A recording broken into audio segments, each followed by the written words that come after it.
Hello, my name is Kimberly. I got some jokes. I was thinking about how it's kind of cool how whenever somebody becomes a Christian, that their name gets written in the book of life, and like that's an honor. Like that's really special. And then I was just kind of thinking about, well, what happens when a guy or a girl gets married? Like, what happens then? Like, are the angels like, oh, okay, I see that she is changing her last name, or he is changing his last name. So, God, you cool with this edit right here? And then God's like, go ahead and send me the Excel sheet, and I'll look it over. And then the angels are like, well, okay, yep, good so far, good so far. No one's gotten cold feet. Looks like they've done Bachelorette and the Bachelor Party, and they've planned the honeymoon. So, God, you cool with this edit? And then God's like, if that's who she's really marrying, if that's who he's really marrying, then go ahead and just change it. Just change the last name. I mean, why not? Why not? Just change the tab. Just last name, from P to G or whatever the last name might be. Just change it up real quick. And the angels are like, all right, okay, it looks like yep, I see the ring. Alrighty. And they make that edit.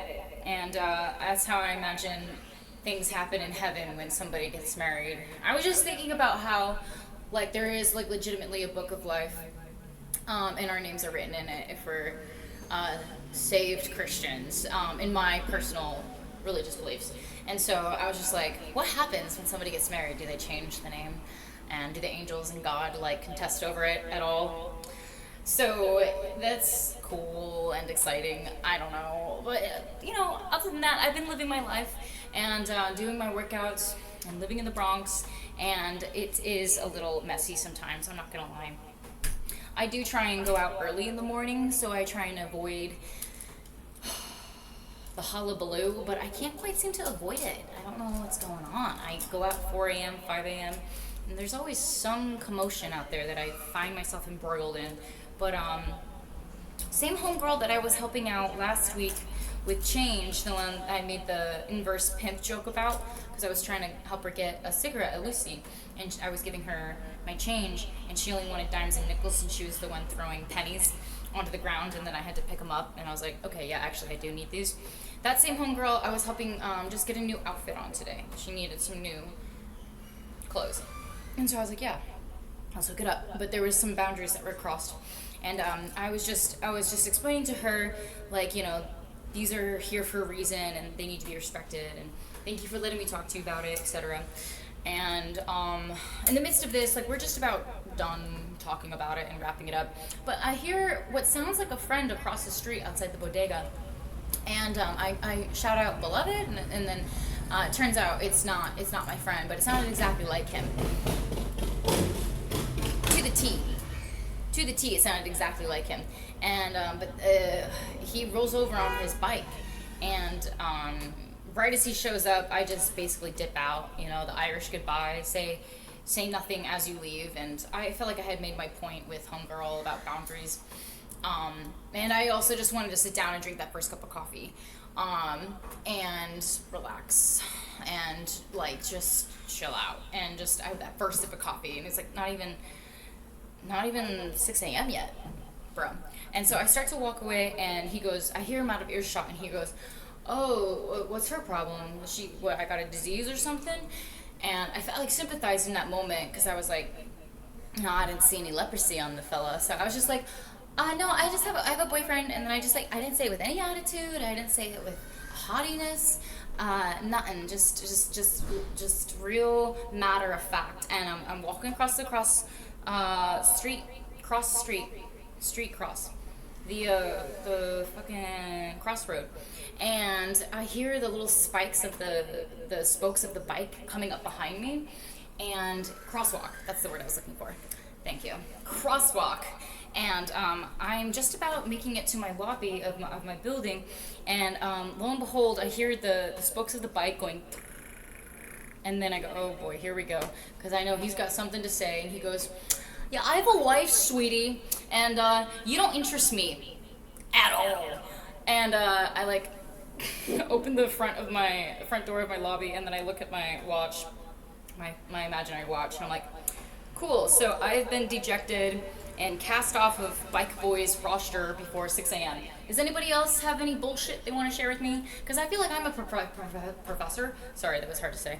I feel like I'm the professor that is like dealing with apparently like speech impediments, but also on top of that, like I feel like if you're gonna be talking that much bullshit to me, I'm gonna start office hours like 8 a.m. to 5 a.m. You can't be talking that much bullshit to me before, like, it wasn't even 6 a.m. yet, and I was like, cool, so, all right. Anybody else, like, I just, like, actually, I didn't say anything, but I thought it was mad funny.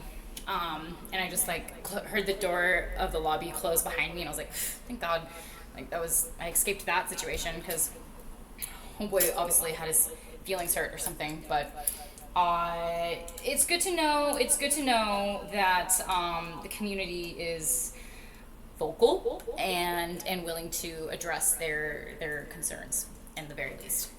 And then on top of that today, I just thought it was funny. I got a kick out of the fact that I was listening to the radio while I was working out, my morning workout, inside lifting weights, and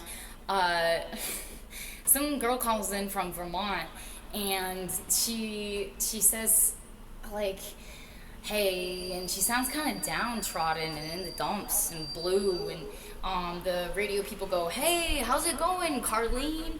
And she's like, I'm in Vermont, you know, the summers here, they're gorgeous, but the winters, you know, I don't do anything anymore. There was this like pause, like this beat of like depression silence, I think, in fact, and then everyone just like felt sad for Carlene from Vermont. And then she was like, yeah, actually I was calling to see if you guys still got the $1,000 giveaway, cash giveaway for $1,000. And the radio people go, oh yeah, shoot, it's a really bad week for that, because actually we're not, they stopped doing that. They kind of took it out from under us. And then there's another depression silence pause from both the radio and poor Carlene in Vermont. And the office from the radio goes, what can we give Carlene? Carlene, we're going to give you something from the office.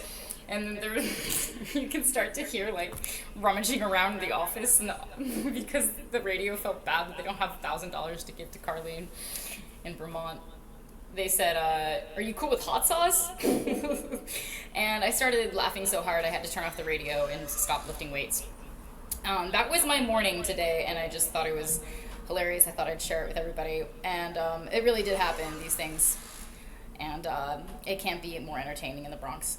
No matter what time it is, there's no peace of mind here. It's just a constant hullabaloo zoo and amusement park. Really, you really gotta lay low here and learn how to move in a stealthy kind of way. But it's good to know that I was casted off Homeboy's Bike Boys roster before 6 a.m. So that was good for the self-esteem. My self-esteem is probably at the same level as poor Carlene from Vermont at this point. Thank you so much for listening, New York. My name is Kimberly.